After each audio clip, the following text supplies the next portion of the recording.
Rodrigo Oliveira, Belo Horizonte, hoje 9h, tem Cruzeiro e Grêmio pelo Campeonato Brasileiro. Os resultados de ontem não foram bons. O Fluminense empatou com o Criciúma, né? Os dois se mantêm ainda vivos na luta contra o rebaixamento. O Fluminense tem 39 pontos, 1 ponto a menos que o Grêmio, e o Criciúma tem 38. O Criciúma é o primeiro da zona do rebaixamento, tem 2 pontos a menos que o Grêmio, tem 38.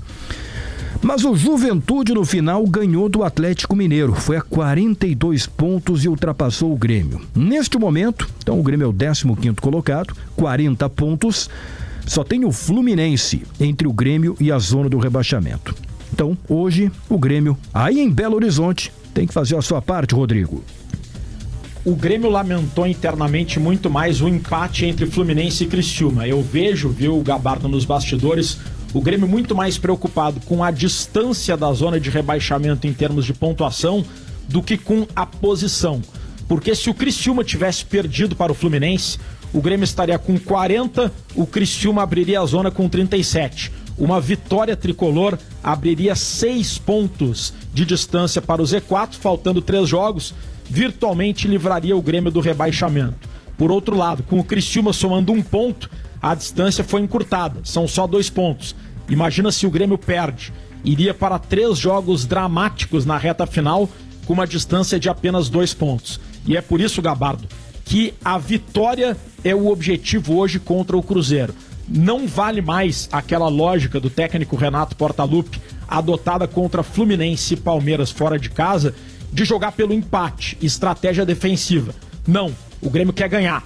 Tanto que o Renato está preparando um time ofensivo com um quarteto ofensivo na frente, Edenilson no banco de reservas, mas além dessa questão ofensiva, o Grêmio toma medidas internas para aliviar essa tensão do ambiente, que ficou evidenciada em uma entrevista explosiva do presidente Alberto Guerra ontem na chegada, com embates com a imprensa, com ataques até a um jornalista em especial.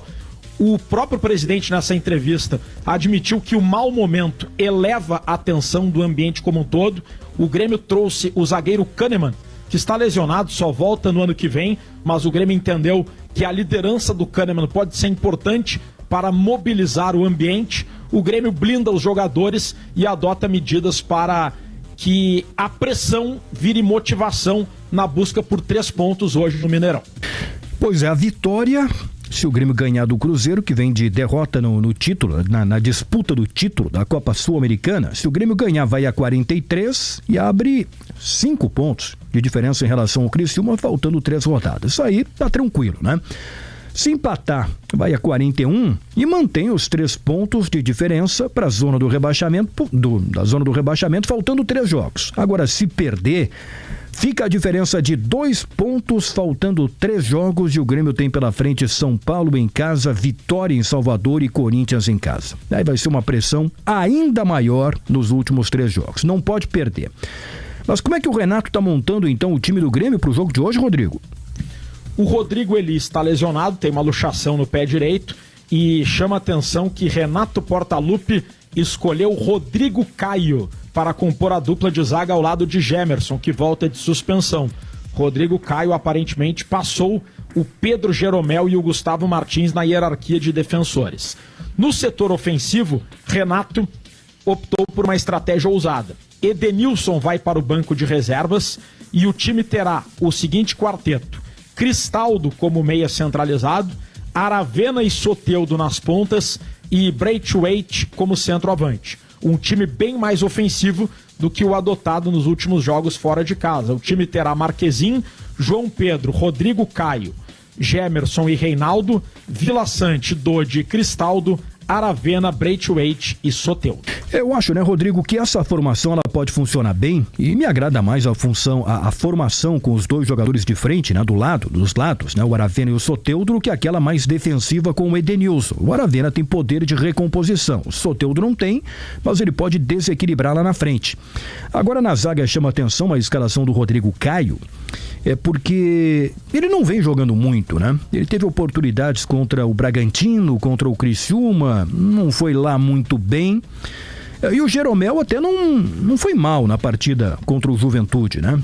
Mas tem também o peso da idade, né? Um jogo que não vai ser fácil contra o Cruzeiro. Por outro lado, a outra alternativa seria o Gustavo Martins, que não entrou bem contra o Juventude. Enfim, então a escolha é o Rodrigo Caio, né? A escolha do Rodrigo Caio me parece, Gabardo, muito mais pela má atuação, pelo mau momento do Jeromel, que está num fim de carreira, né? Não vem tendo uma intensidade para uma sequência de jogos, e pela péssima atuação do Gustavo Martins no último jogo contra o Juventude. E aí tem o Rodrigo Caio, que é uma liderança do grupo, é um jogador experiente. Experiência é algo que o Renato valoriza muito em momentos tensos, como é o momento do Grêmio agora. Me parece que é muito mais pela experiência e pelo mau momento dos outros do que propriamente por uma exuberância na performance do Rodrigo Caio nos treinamentos. Bom, depois a gente vai ouvir o que disse o presidente Alberto Guerra, mas Rodrigo, conta um pouco sobre esse ambiente, não só do Grêmio, que você citou aqui, né? É que tá um ambiente pesado para a partida, mas o do Cruzeiro. O que o Grêmio vai enfrentar, vai encontrar nesse adversário que ainda luta por vaga, né, na Libertadores, mas que vem de uma derrota na decisão da Copa Sul-Americana?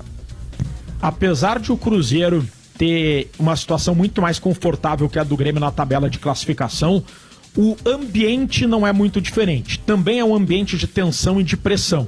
Porque além de o Cruzeiro ter perdido a final para o Racing jogando muito mal, o Cruzeiro vem mal. Sob o comando do técnico Fernando Diniz, são apenas 2 vitórias em 11 jogos.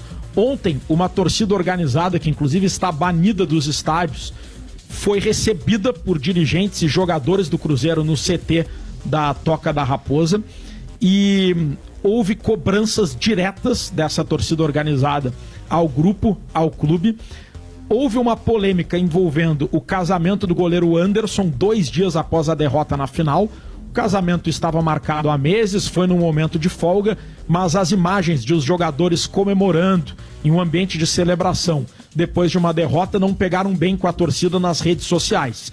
E o Cruzeiro estabeleceu a partir de agora 4 finais para conquistar a vaga na Copa Libertadores da América. Ou seja, é um ambiente de pressão e também de mobilização que marcam o ambiente do adversário tricolor. Quem está sendo muito contestado é o volante Wallace, ex-Grêmio, que pelas críticas será substituído por outro ex-Grêmio, o Lucas Silva.